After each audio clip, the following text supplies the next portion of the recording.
Les femmes représentent la majorité de la population béninoise, mais elles sont les moins connues.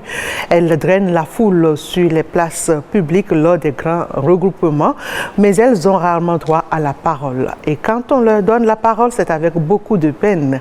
Et quand il s'agit de sujets politiques, cela semble davantage plus compliqué. Alors, face aux médias, elles déclinent le plus souvent l'offre au profit des hommes. L'image ou la visibilité de la femme politique dans les médias, c'est ce dont nous allons discuter ce soir sur Boulevard des Femmes. Bonsoir et bienvenue à tous. Installons notre invité fil rouge pour démarrer.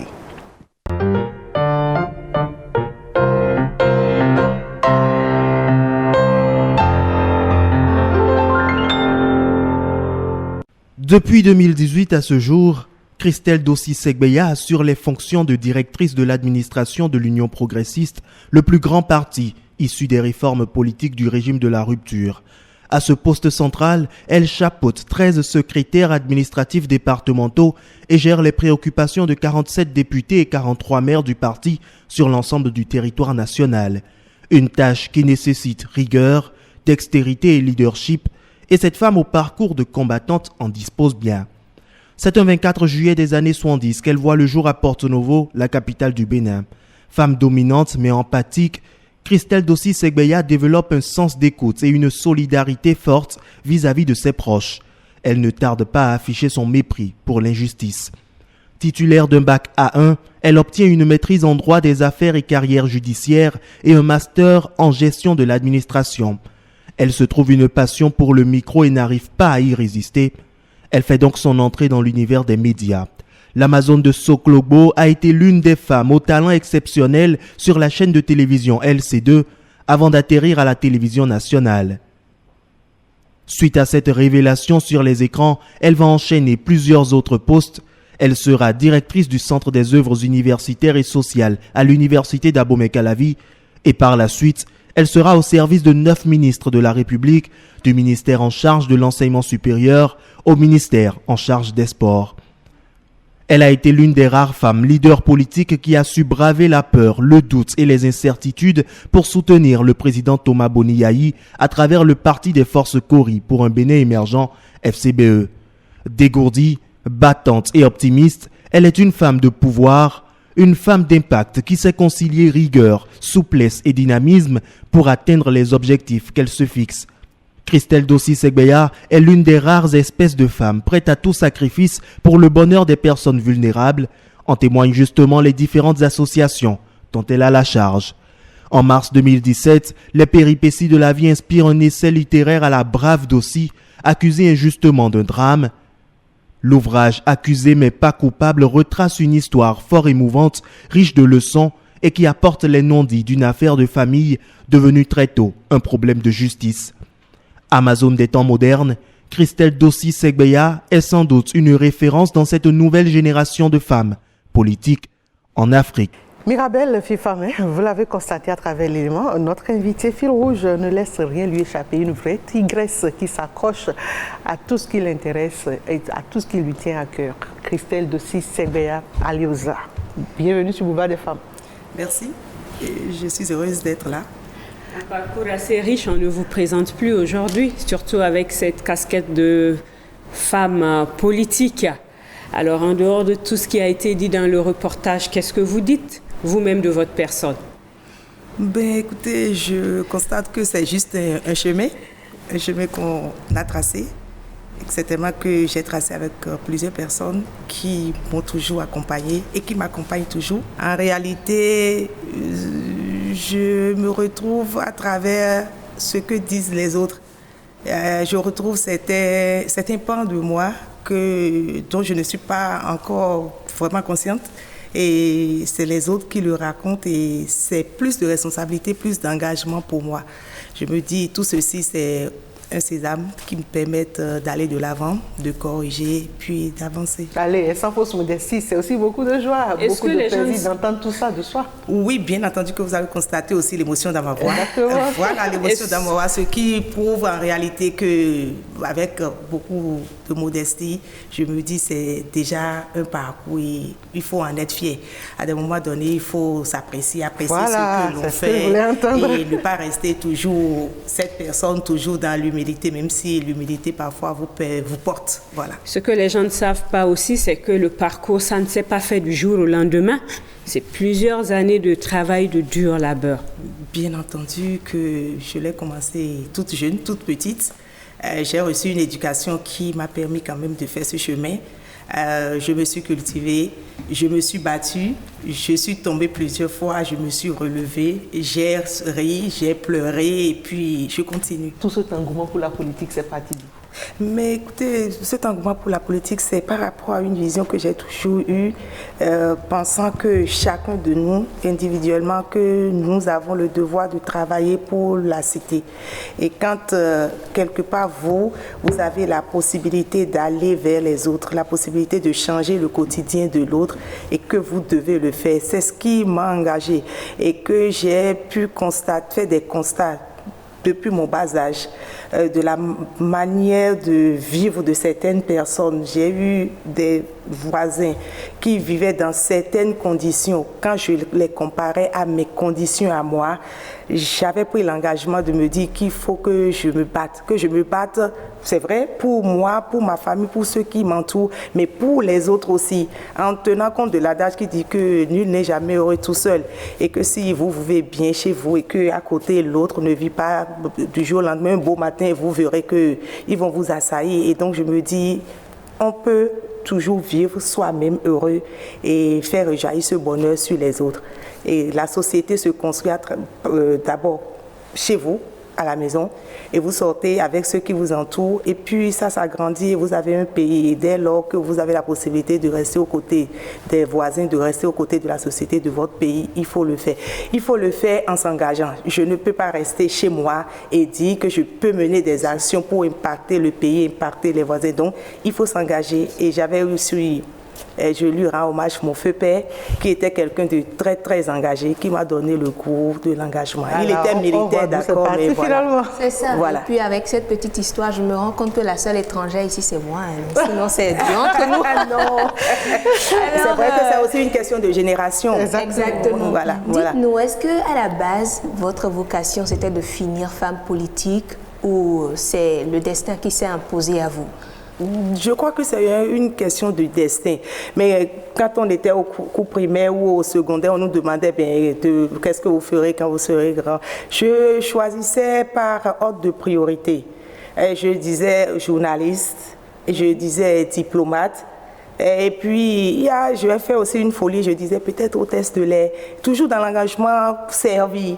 Et donc, j'ai commencé journaliste, la presse, j'ai commencé par la presse, j'ai gravi les jeux. Je me suis dit, bon, pourquoi pas, c'était un passage pour moi, certainement, la presse, pour atteindre donc mes objectifs. À propos, bien entendu, j'ai vu le thème de l'émission et je me suis dit, voilà, j'ai commencé par la presse. Jusqu'à aujourd'hui, on parlera tout à l'heure du rôle que la presse aussi a joué dans mon parcours. J'ai eu de bons moments au niveau donc des médias et je pense que j'en bénéficie jusque-là et que dans mon milieu politique, il y en a qui des fois sont jaloux de cela. Comme vous l'avez abordé, Christelle, vous êtes une femme politique très engagée aujourd'hui, mais vous étiez aussi du côté des médias. Aujourd'hui, femme politique engagée, quels sont vos rapports avec les médias? Mais j'ai de très bons rapports avec les médias, de très bonnes relations. De toutes les façons, même à 5 minutes de certaines activités, quand j'appelle, je les reçois. Écoutez, je crois que c'est quelque chose que nous avons cultivé dès le départ. Depuis LC2, après l'OETB, je suis restée dans les ministères en m'occupant de la communication. Et donc, sur toutes les générations, j'ai eu de très bonnes relations. Et nos jeunes frères et jeunes sœurs du moment, je ne sais pas par quelle alchimie, en fait, les mêmes relations se sont tissées entre eux et moi. J'ai de très, très bonnes relations avec les médias, avec les journalistes en général, bien entendu, que dans le milieu, vous ne pouvez pas se poser. Oui. Celle a été du milieu, elle reste solidement accrochée au milieu. Oui, je suis accrochée au milieu, je sais que le milieu s'accroche aussi à moi. Vous êtes resté dans deux milieux où les préjugés ne manquent pas. Ouais. Le journalisme, la politique. Ouais. Je veux parler des femmes, bien sûr. Dans ces domaines-là, c'est toujours vu en griffe comme d'une façon que je n'ai pas à décrire ici, vous comprenez. Dites-moi, comment vous avez pu résister à tout ça dans ces deux domaines? Eh bien, écoutez, j'ai résisté et je résiste encore par rapport à l'un de mes grands défauts. Je suis tue-tête. Je suis têtue. Voilà, je suis têtue. Quand je suis dans l'engagement, c'est l'engagement jusqu'au bout. Quand je me trace, moi, ma voie, j'y vais, quels que soient les obstacles. J'essaie de trouver les moyens de me faufiler et d'aller à l'engagement et d'aller à mes résultats. À des moments donnés, je suis incomprise. J'avoue que je suis incomprise. Depuis que j'ai commencé d'ailleurs la presse LC2, je pense qu'à LC2, en ce moment-là, celle qui était la plus incomprise dans le milieu, c'était moi. On me trouvait un peu trop rigoureuse, on me trouvait trop ferme, on trouvait que, bon, il faut lâcher. Et c'est vrai aussi que il faut savoir lâcher prise à des moments donnés. Et Christelle a appris à lâcher prise. Bien entendu qu'il faut le faire. Et c'est une question de temps, c'est une question de parcours, d'expérience. Et vous améliorez au fur et à mesure, vous constatez que non, des pratiques d'hier, vous ne pouvez plus aujourd'hui parce que c'est d'autres conditions, d'autres circonstances, c'est pour d'autres résultats. Et donc, vous essayez de lâcher prise. J'ai donc ce défaut d'aller de l'avant, j'ai ce défaut d'être engagé jusqu'au bout, j'ai ce défaut de résultat. Et donc c'est ça qui me permet de rester. Alors, au nombre de tous ces coups bas que vous avez eu à recevoir, dites-nous ce qui ou quelques-uns qui vous ont vraiment marqué. C'est ce que je retiens encore, et puis sur lequel je pardonne, mais je me dis j'ai pas le droit d'oublier pour ne pas tomber dans les mêmes erreurs. C'est ce que j'ai connu il y a quelques années, en 2012, où je me suis retrouvée dans le milieu carcéral, encerclée de toutes parts pour des raisons que jusqu'à ce jour je n'arrive pas à m'expliquer.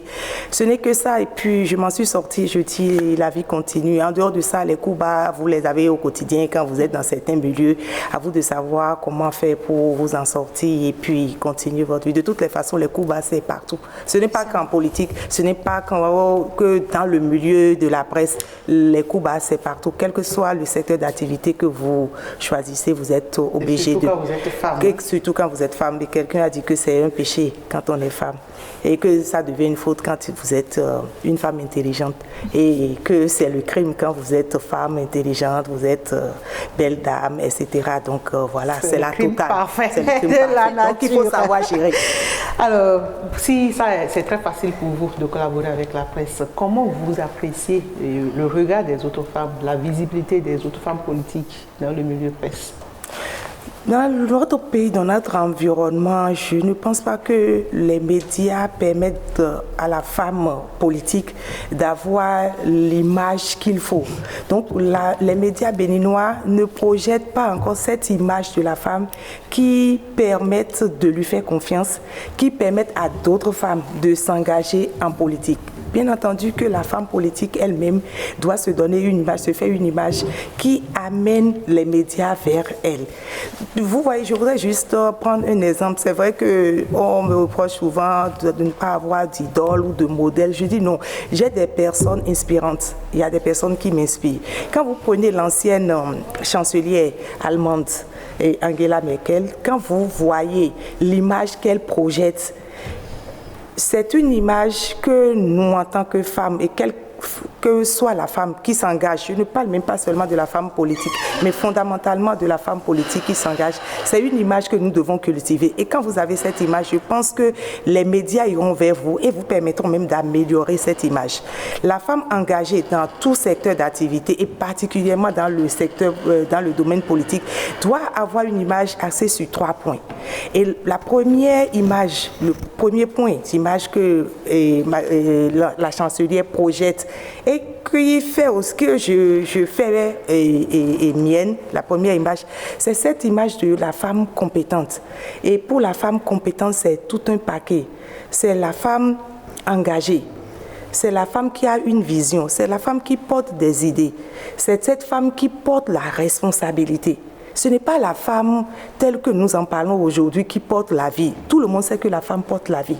Tout le monde sait que la femme, c'est elle qui est la maîtresse de son foyer, de sa maison. Mais nous devons passer à autre chose, montrer au-delà de tout ça, une autre image de la femme. Donc la femme compétente, la femme engagée et qui est là pour la tâche accomplie jusqu'au bout. C'est le premier point d'image qu'elle a toujours projeté.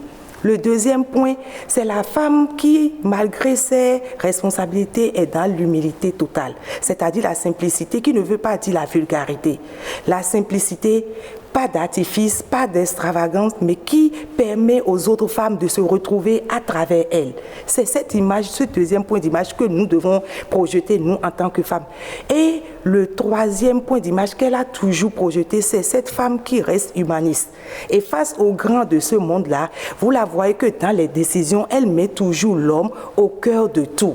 Nous ne devons pas, nous ne devons pas, nous ne devons pas. Et donc, quand une femme est en politique et qu'elle essaye d'arrimer ces points d'image autour d'elle, je pense que les médias auront de quoi projeter une meilleure image de la femme politique, ce qui suscitera certainement d'autres ambitions au niveau des femmes qui désirent venir en politique, qui ont toujours appris que non, la femme, quand elle est en politique, elle est dans un milieu d'hommes et par conséquent que c'est un sexe faible et que si et que ça, nous devons dépasser ces genres de choses et dépasser ça, c'est une responsabilité de la femme elle-même. Il va falloir que la femme se décide, qu'elle décide de ce qu'elle veut faire, de ce qu'elle veut projeter comme image et qu'en retour, qu'elle attende de voir que si oui ou non, les médias ne projeteront pas une meilleure image d'elle. Et une meilleure image de la femme politique, c'est la meilleure image de la femme tout court que nous pouvons projeter. Mais Christelle, vous avez développé tout le sujet en même temps là. Voilà. On aura à dire. Ça, c'est clair. On va creuser davantage. En tout cas, On va creuser davantage. ça c'est bien préparé. Hein? Ah oui. Alors, on passe maintenant à notre rubrique pour les femmes. Pour les femmes. Et parlant de la question de la visibilité des femmes politiques dans les médias, nous avons interrogé une autre femme politique qui nous fait ses observations. On va la suivre.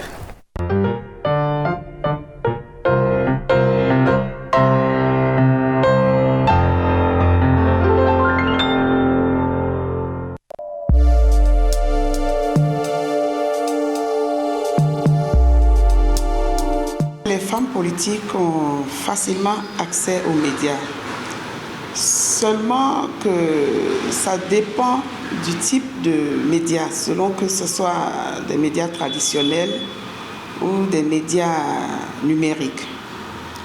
Vous savez, les médias numériques aujourd'hui ont facilement ouvert l'ère à la démocratisation de l'accès aux médias, ce qui permet aux femmes de se sentir très proches de ces médias-là et d'être à l'aise.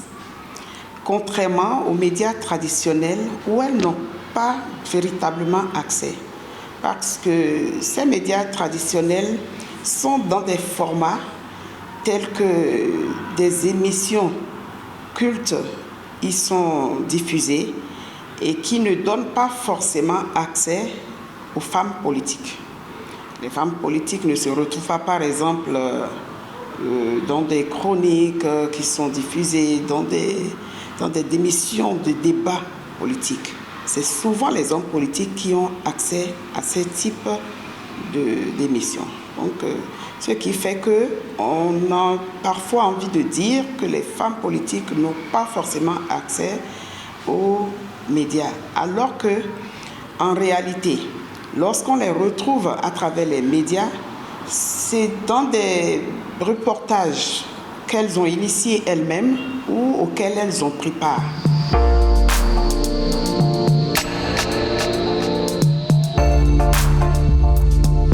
Il y a deux facteurs. Le premier facteur, c'est que aujourd'hui, on observe qu'il y a beaucoup plus de leaders politiques hommes. Il y a beaucoup moins de leaders politiques femmes.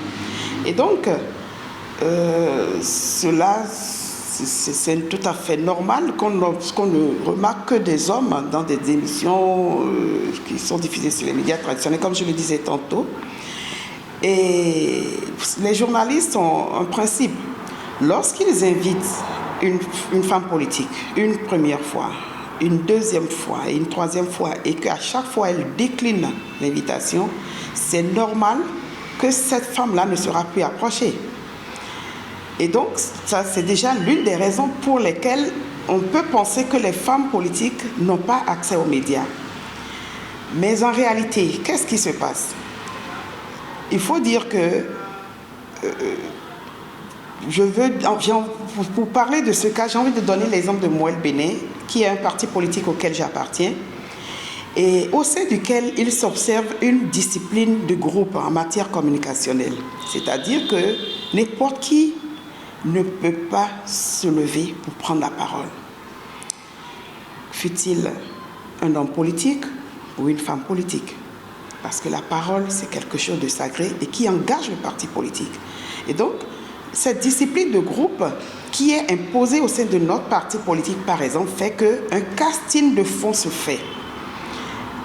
Je ne veux pas dire que les femmes ne sont pas choisies pour se présenter aux médias, mais la rareté qui s'observe à ce niveau peut faire penser que les femmes ne sont pas suffisamment accessibles aux médias. Ça, c'est déjà un premier facteur. Et je veux dire, j'en profite pour faire un clin d'œil à tous les partis politiques pour que ces organes de censure de la parole, de censure, de réglementation de la communication au sein des partis politiques puissent s'observer partout. Le deuxième facteur dont j'ai envie de parler, c'est le format que les médias traditionnels offrent aujourd'hui. Les femmes politiques, vous savez, elles ont une crainte. C'est celle de ne pas voir leur image être bonne. C'est celle plutôt de voir leur image être dégradée. Parce qu'aujourd'hui, on est conscient d'une chose, la presse, les médias construisent ou déconstruisent. Et donc, elles ont peur d'aller vers les médias et de ne pas paraître à la hauteur, de ne pas être à la hauteur. Alors, qu'est-ce qu'il faut faire? Moi, je pense que les médias doivent réfléchir un peu plus au format qu'ils offrent aux femmes politiques. Les hommes politiques, a priori, n'ont pas de... Je dirais qu'ils n'ont pas de scrupules, ils n'ont pas de crainte, ils n'ont pas froid aux yeux. Mais la femme, elle pense beaucoup plus à elle-même, à son image. Il y a beaucoup de choses, elle est susceptible. Qu'est-ce qu'on va penser de moi? De quoi est-ce qu'on veut débattre? Et donc, déjà, quand vous prenez une femme politique qui peut prendre le risque d'aller vers les médias, mais qui, par exemple, ne comprend pas français, elle aura peur d'aller bégayer, d'aller mal parler et tout, ce qui pourrait dégrader son image. Alors, si les médias traditionnels pensent à un format où elle puisse s'exprimer dans sa langue, qu'elle puisse débattre des sujets qui sont des sujets d'actualité, des sujets de société, mais dans un format où elles se sentent à l'aise, je pense que ça va les encourager beaucoup plus à aller vers ces médias-là.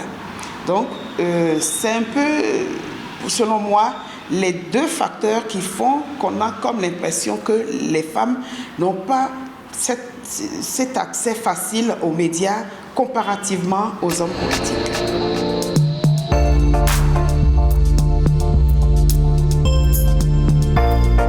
Les médias ont la force de construire et de déconstruire. Alors, il leur revient donc d'écouter les femmes, de les amener à s'exprimer, de les amener à se révéler. Bien entendu qu'elles doivent faire un gros travail, c'est se décomplexer. C'est déjà de se dire, la communication en politique, ce n'est pas l'apanage des hommes. Une femme qui prend le risque d'entrer en politique doit se dire, j'ai le devoir de m'exprimer, j'ai le devoir d'accompagner les hommes en matière de développement. C'est le travail de nous tous, c'est notre devoir à tous et on doit y arriver. Ce travail est un travail de fond qui doit se faire et je pense que ce travail se fait déjà à certains niveaux, mais les médias doivent accompagner les femmes à y aller à fond. Les médias doivent accompagner les femmes à aller au fond. Elle a essayé de décrire ce qui fait la peur des femmes à aller vers les médias et de décrire aussi comment les médias ne s'ouvrent pas réellement aux femmes politiques. Christelle, qu'est-ce que vous en pensez? Déjà, vous savez, la prise de parole en public est déjà une grosse responsabilité, une lourde responsabilité, que vous soyez femme ou homme, et quel que soit le milieu dans lequel vous vous retrouvez. Ça, c'est vrai. La prise de parole, elle est une grosse responsabilité.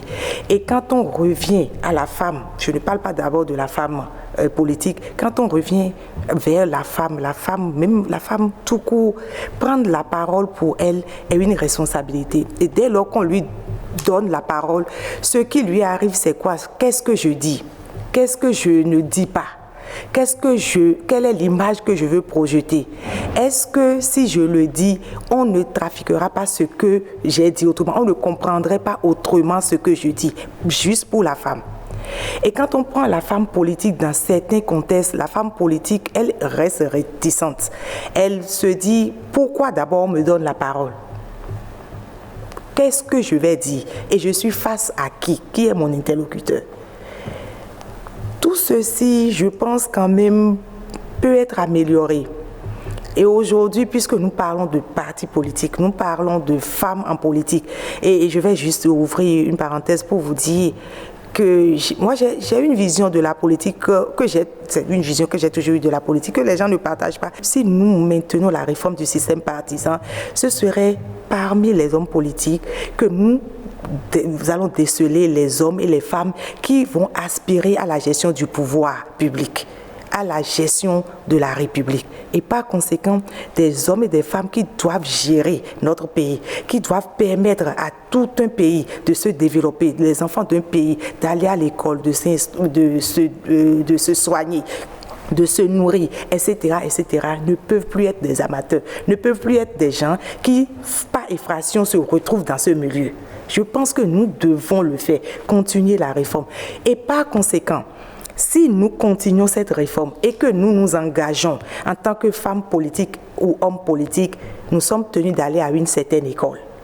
Et que les partis politiques mettent en place les structures qu'il faut, les structures de formation pour permettre à ces personnes-là d'avoir certaines compétences, certaines qualités pour. Et par rapport à ce qu'elle vient de dire, ma camarade Paraïso, elle a raison, qu'il faut qu'on forme.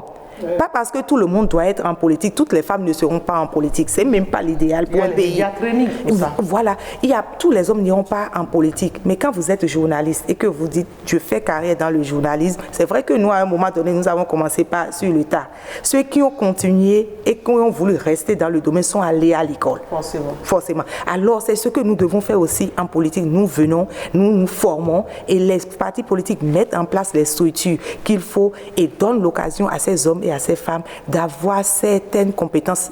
Ce n'est pas que la communication, ce n'est pas seulement s'exprimer face à la presse, face aux autres, mais il y a plusieurs pans qu'il faut voir pour donner la qualité à ces hommes et femmes politiques pour qu'ils puissent aspirer à la gestion de la chose publique. Sûrement que cette formation permettra aux femmes de ne plus avoir peur des plateaux débats. Non, c'est vrai. Cette question aussi est une question dont il faut débattre. Certainement que pour la plupart du temps, c'est pas que les femmes ont peur, il y en a qui ont peur.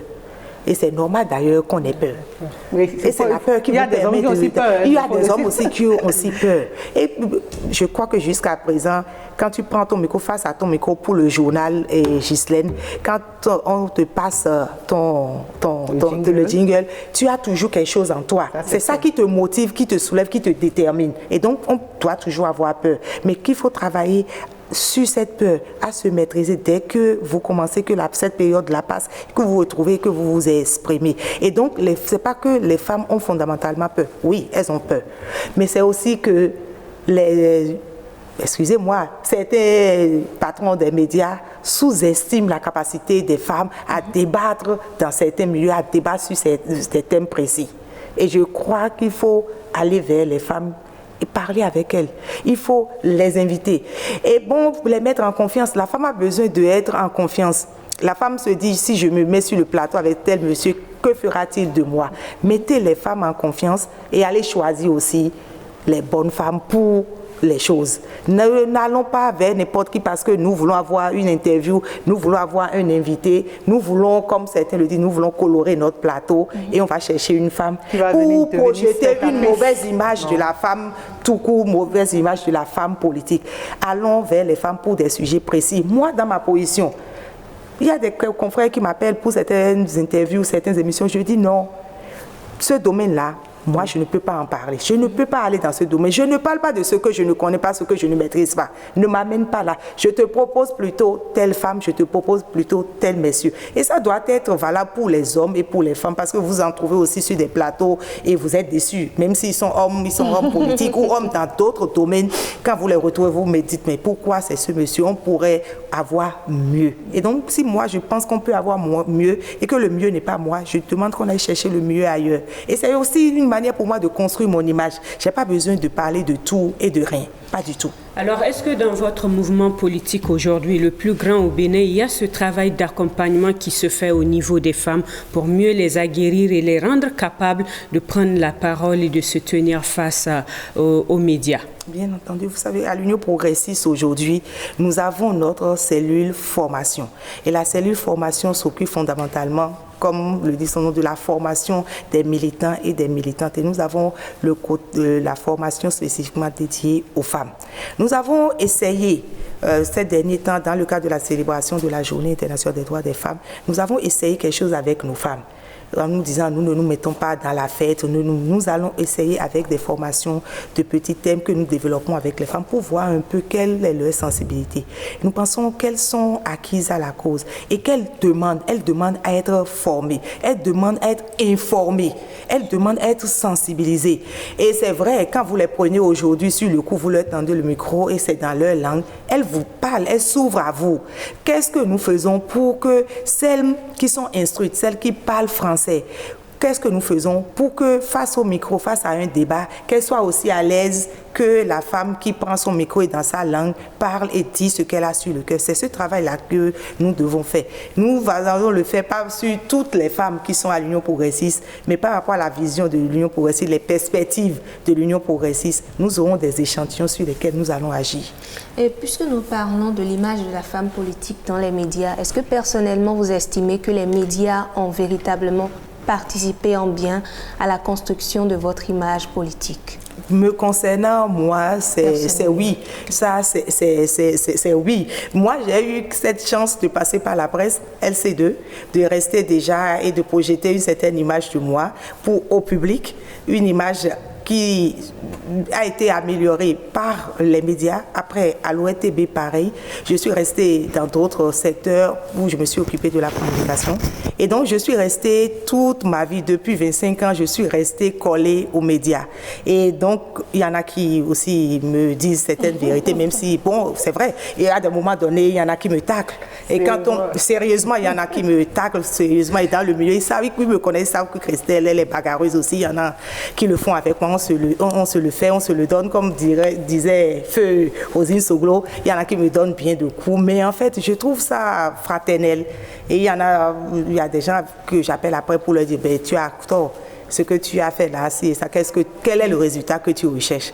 Et puis on s'explique, on s'entend et je sais que prochainement, il ne fera plus ça. Mais cela aussi me permet de m'améliorer, de me corriger. Mais fondamentalement, je voudrais dire merci au monde des médias du Bénin pour l'accompagnement, honnêtement. Alors à tous ceux-là qui pensent toujours qu'il revient à la femme de prendre ses responsabilités, ce sont des propos qui reviennent chaque fois. Qu'est-ce que vous en dites? Elles font quand même de leur mieux, les femmes. Elles peuvent faire plus. Vous savez, elles peuvent faire plus. La femme peut faire plus. Vous avez vu ces derniers temps, dans le cadre d'une activité de la République par la discrimination positive, nous avons eu 26 femmes qui ont été tirées au sort pour occuper des postes de secrétaire exécutif de nos communes. Et je disais dans un milieu, mais c'est très bien. Je pense que c'est très bien que cette discrimination positive se fasse. C'est pour mettre les femmes aussi à l'épreuve. Et c'est à l'aune des résultats que nous allons apprécier. elles ont la responsabilité aujourd'hui de montrer qu'elles sont capables. Que la femme est compétente, qu'elles ont l'assurance qu'il faut, qu'elles peuvent gérer les communes, les responsabilités que la République leur confère. Et que désormais, la femme ne sera pas celle qui a ces femmes dans l'administration ou dans les sociétés. Ce n'est pas celle qui traîne les papiers, qui traîne les pas dans les couloirs. En tout cas, si vous attendez à ce que Christelle caresse les femmes dans le sens du poil, non. Totalement. Tant que vous ne vous mettez pas dans la rigueur, dans le travail, vous n'y arriverez jamais. Et donc, je me suis dit, on les a mises là. Elles serviront d'exemple. Et en réalité, c'est elles qui engageront la République à faire plus d'efforts pour la femme béninoise. Il n'est plus question aujourd'hui de traîner les pas. Il n'est plus question aujourd'hui de rester arrogante dans nos positions parce que nous avons une parcelle de pouvoir. Ah non. Il n'est plus question pour la femme aujourd'hui de rester dans la lenteur. C'est le travail, la tâche accomplie jusqu'au bout. C'est la diligence, c'est la compétence, c'est la détermination. C'est le savoir-faire. C'est beaucoup de choses qu'il faut afficher aujourd'hui. C'est aussi parce qu'il y a une volonté politique aujourd'hui qui justement, c'est ça qui doit encourager cette volonté politique que nous apprécions. Pour ne pas décourager cette volonté politique, nous sommes tenus, nous femmes, d'accompagner les autres. Et les accompagner, c'est de leur dire, attention, il y a d'autres qui attendent. Et donc, vous êtes les premières. Et donc, faites bien, vous n'avez pas droit à l'erreur. Eh oui, Christelle? Oui. Connaissez-vous Kanizat Ibrahim? Oui, je crois qu'elle doit être la vice-présidente de la CAF. Elle a été présidente jusqu'en 2021, je crois, de la Fédération comorienne de football. Bravo. Le point accordé. Merci. Justement, c'est elle que FIFA nous propose aujourd'hui comme Femme en Vogue. Exactement, dans Femme en Vogue de ce jour, nous vous faisons découvrir Kanizat Ibrahim, une brave Comorienne. Elle est chef d'entreprise et en plus d'être directrice générale d'une agence de communication, elle est vice-présidente de la Confédération africaine de football, sans compter de nombreuses autres cordes qu'elle a à son arc.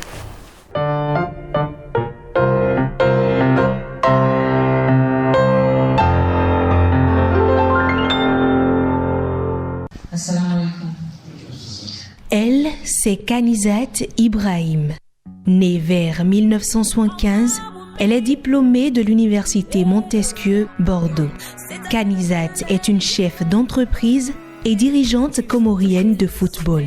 De 2005 à 2007, elle est vice-présidente de la Jeune Chambre internationale des Comores, dirigeante de la Commission de l'entrepreneuriat. En 2009, elle travaille avec l'équipe organisant le premier marathon international des Comores et le premier marathon féminin du pays. La Fédération de football des Comores étant dans une crise de gouvernance, la Fédération internationale de football association FIFA décide en mars 2019 de nommer un comité de normalisation pour la FFC. Ce comité reçoit pour mission de restructurer la fédération. Cette équipe est présidée par Kanizat Ibrahim. Elle prend ses fonctions le 12 novembre 2019 et mène à bien sa mission. Le 15 février 2021, sa présidence arrive à terme. Le 12 mars 2021, elle est élue représentante féminine au sein du comité exécutif de la Confédération africaine de football CAF pour un mandat de 4 ans. Le lendemain, elle est désignée vice-présidente de la CAF. Elle devient ainsi la première Comorienne à accéder à un tel niveau de responsabilité au sein de l'organisation et aussi la première femme vice-présidente de l'histoire de la CAF. J'ai toujours cherché à relever des challenges et des défis, que cela soit dans le sport, dans l'entrepreneuriat et dans la société civile. Je suis une véritable passionnée. Quand je m'engage dans un projet, j'aime aller jusqu'au bout. Je suis quelqu'un de très exigeant et je l'applique d'abord à moi-même. Des propos de la brillante dame livrés au cours d'une interview accordée à Foot Afrique en mars 2021. Son air serein dénote de tout le sérieux dont elle fait preuve dans sa carrière. Un parcours élogieux qui fait d'elle une femme en vogue, un exemple pour la jeune génération. Sa brillante carrière n'entache en rien sa féminité. Kanizat est mariée et mère de 3 enfants.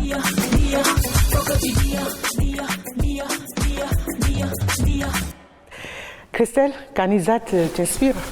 Oui, Kani est une femme complètement complète.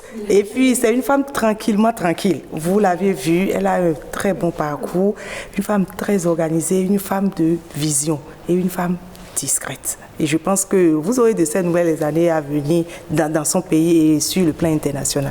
C'est en tout cas une belle dame. Une belle dame, pour moi, j'ai dû clarifier pour les gens, quand je parle d'une belle dame, je ne parle pas du physique. Pas du tout.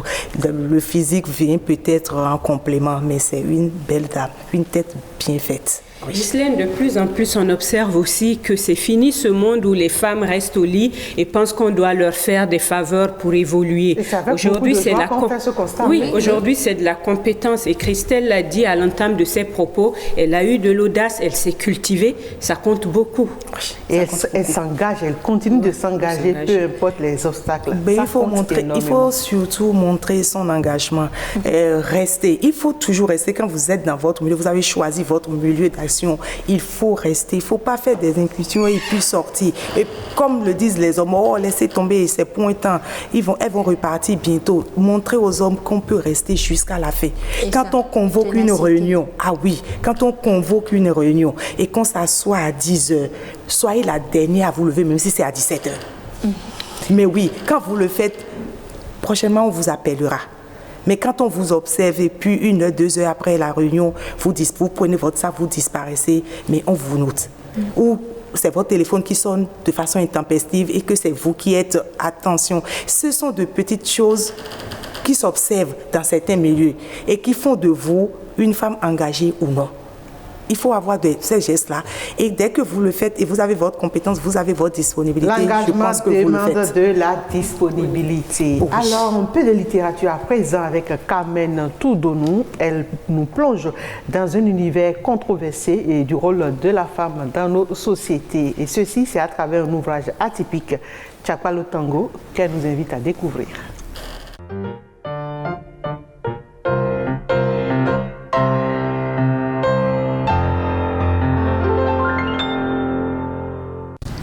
Bonjour à tous, je vous présente aujourd'hui ce roman titré Tchakpa le Tango de l'écrivain ivoirien Fidèle Goulizia.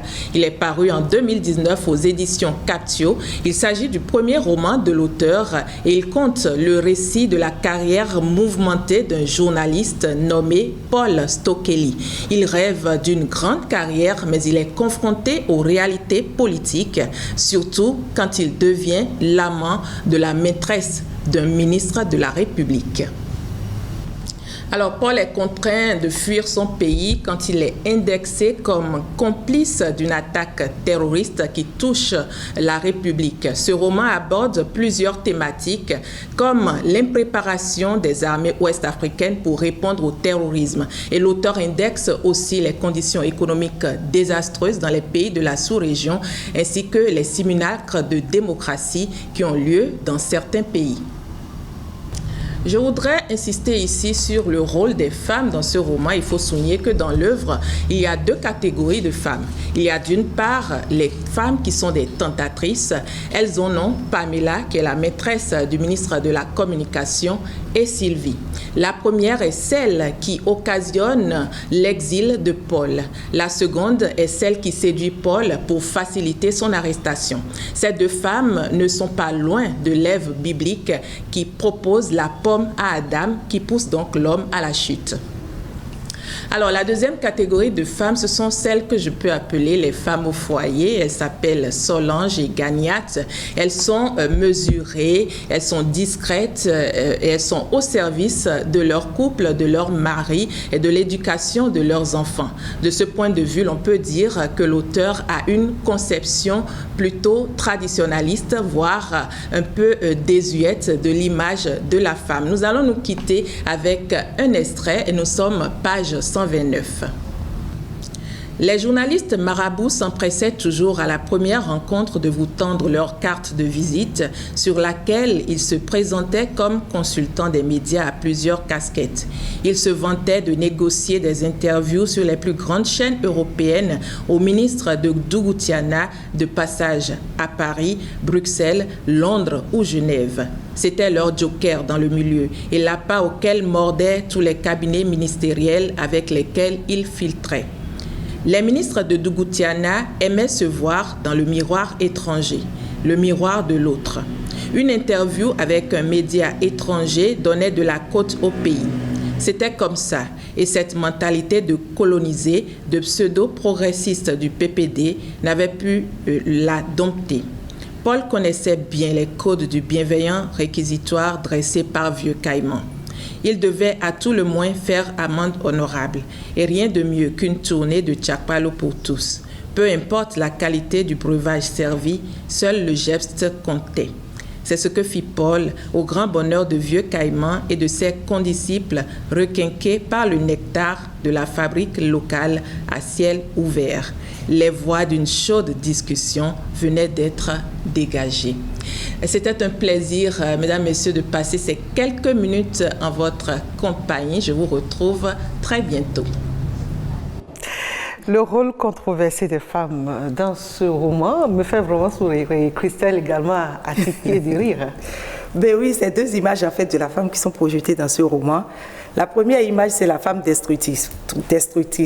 Et puis ça, c'est vrai qu'il y en a qui sont provocatrices, qui séductrices, qui sont manipulatrices, qui sont menteuses. Et puis c'est un fait de société. Vous ne pouvez pas ne pas en avoir. Vous aurez des femmes qui sont dans cette rubrique et qui s'y sentent bien et qui trouvent leur compte de là-dedans et puis elles continuent leur vie. Je ne leur en veux pas si c'est leur mode de vie. C'est vrai. Par contre, ce que je constate souvent, c'est que vous faites long feu. Ça s'arrête un jour, tout le monde vous découvre et puis vous êtes isolé. Si vous choisissez d'avoir une vie isolée, choisissez la rubrique si vous le voulez. La vie est une question de choix. Moi, je n'impose rien à personne. Je sensibilise et je dis c'est à vous de choisir votre direction. Par contre, ce que vous êtes imposé, c'est peut-être des astuces pour rester belle femme, droite dans vos bottes, même après la quarantaine. Et vous allez partager votre secret avec nous juste après ceci. Recettes et astuces.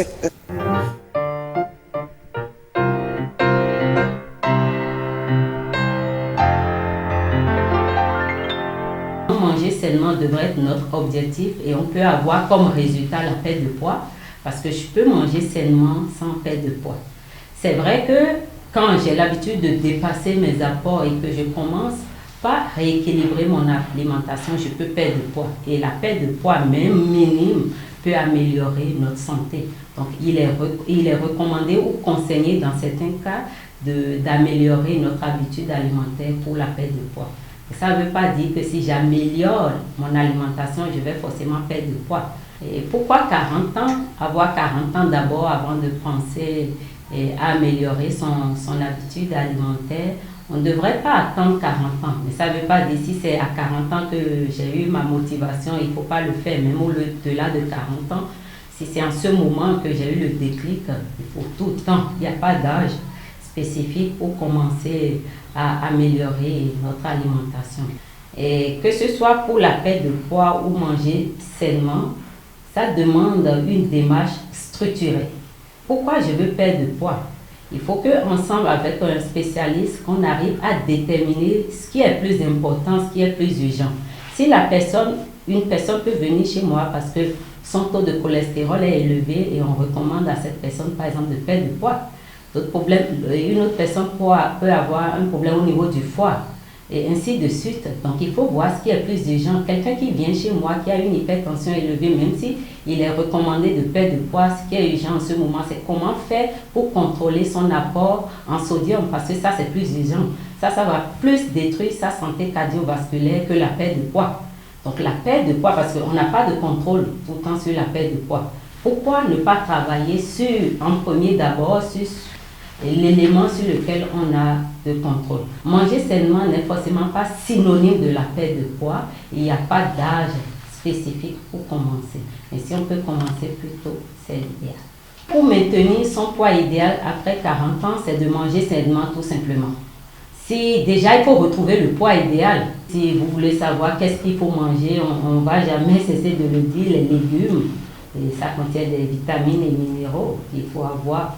Donc il y a des gens qui ne mangent pas de légumes mais qui mangent sainement parce qu'ils vont chercher les fibres et les vitamines dans d'autres aliments. Donc on voit l'habitude alimentaire de la personne. Si la personne n'aime pas du tout de légumes, moi mon rôle c'est de comment l'accompagner et arriver à faire de bonnes combinaisons avec ses aliments préférés, quand même combler ses besoins et dans tous les nutriments essentiels. Recettes et astuces, Christelle, vous le savez déjà, a déjà dépassé la quarantaine, mais quand vous la voyez il y a cela 10 ans en arrière, vous n'allez pas vous dire qu'elle a déjà 40 ans passés. Christelle, quel est votre secret? Non, dites-moi la vérité. Et Ghislaine, tu me le permets, toi, tu peux me dire la vérité. Tu es sûre que je suis la même qu'il y a 10 ans, il y a 25 ans, il y a 20 ans? Quelque chose a quand même changé. Un tout petit peu quand même. Mais quand même, ça se maintient. Mais comparé à d'autres femmes de la quarantaine, quand même, hein? Je ne fais rien de particulier. Il y a qui à mon intérieur qui joue. J'ai cultivé une vie interne à moi qui reflète certainement sur ma vie extérieure. Je complète tout ça, bien entendu, avec une passion que j'ai toujours eue, le sport. Et je pense que nous pouvons l'essayer. Le sport déjà pour notre physique après 40 ans. Après la quarantaine, le sport nous permet en fait de renforcer les muscles. Le sport nous permet à un moment donné une petite élévation de la température qui nettoie la peau, qui permet que la peau soit un peu plus lumineuse. Et cela nous permet de soigner un tout petit peu nos problèmes d'articulation. Ça permet de renforcer nos os. Et donc, c'est ce que je fais au quotidien pour pouvoir me maintenir. Et au même moment, oui, toi-même tu le fais, Ghislaine. Et quand on te voit toujours souriante, c'est pas que tu ne t'énerves pas, parce que moi-même, à des moments donnés, je rugis, je suis lion. Mais je le fais juste quelques secondes et puis ça passe. Mais ça vous permet d'être de la bonne humeur. Vous avez la bonne humeur. Vous arrivez donc à travailler en groupe. Et puis, intellectuellement, ça vous renforce. Et donc, moi, j'ai toujours demandé aux uns aux autres de trouver un bout de temps pour faire un peu de sport. Ceux qui ne peuvent pas sortir de chez eux, qui prennent le petit matériel de sport à domicile et que 30 minutes par jour, que chacun puisse s'essayer à la chose. C'est de ça. Hein? Mais au même moment, il faut avoir quelques interdits. Sur Boulevard des Femmes, qu'on taquine et c'est parti pour Coquine et Taquine. Ah.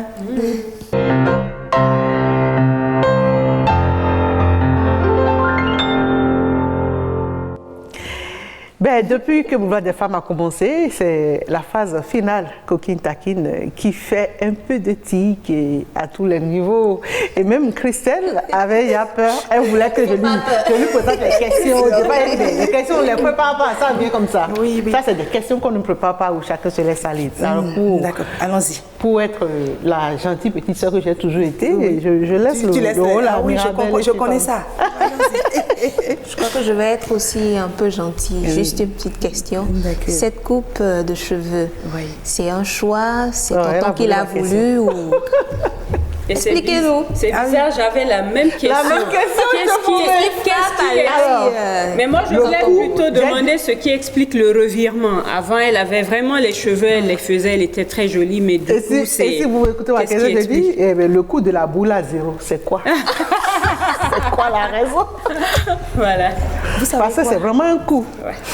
Je l'ai fait, je garde ma tête ici en l'honneur de mon père, de mon feu père.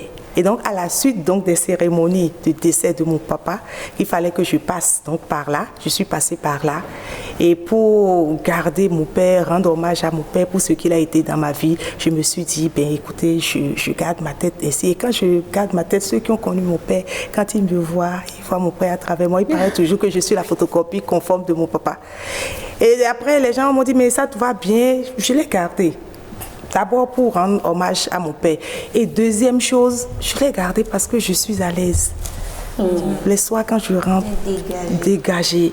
Oui, et ça me prend moins de temps maintenant le matin de m'apprêter, d'aller travailler, de faire ci et de faire ça. Christelle n'aime pas passer inaperçue, c'est une femme battante, une femme de boucan. Souvent en mettant la boule à zéro, on lui a dit, ben voilà, on te remarque encore davantage, beaucoup plus. Ça c'est vrai, ça aussi c'est vrai, Et puis c'est la marque de chaque femme. Et je pense que chaque femme dans son milieu doit se faire remarquer par quelque chose, en fait un élément qui est apprécié, un élément qui plaise, un élément positif.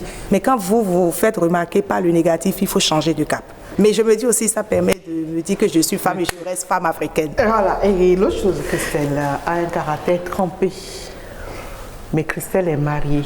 On a quand même envie de savoir, entre tonton et Christelle, c'est qui porte le pantalon à la maison?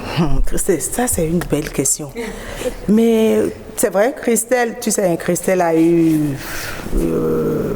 un mariage tardif. Une maternité tardive. C'est pas parfois d'avoir essayé. Donc non, pas du tout. De son caractère sûrement. À cause de mon caractère, mais aussi non.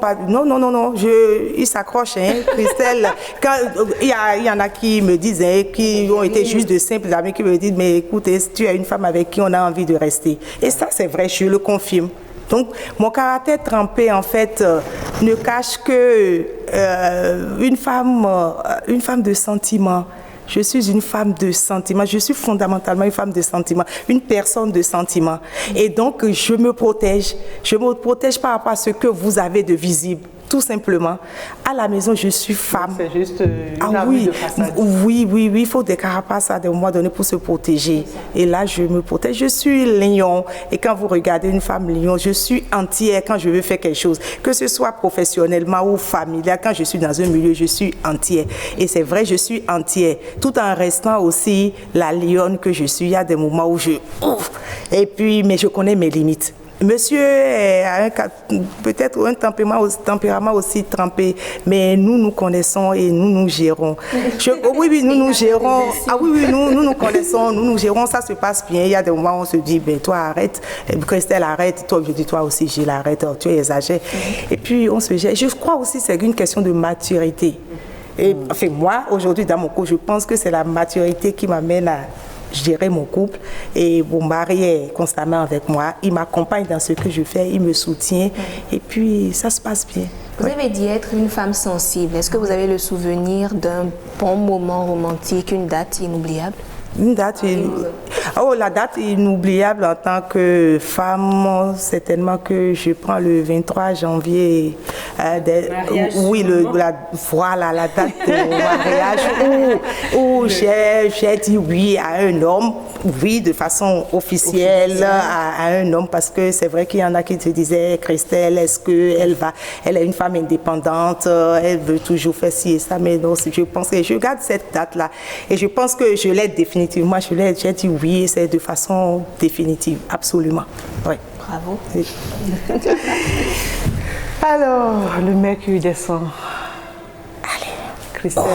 Retour au calme. C'était pas trop sévère. Non, pas du tout. On a été sage.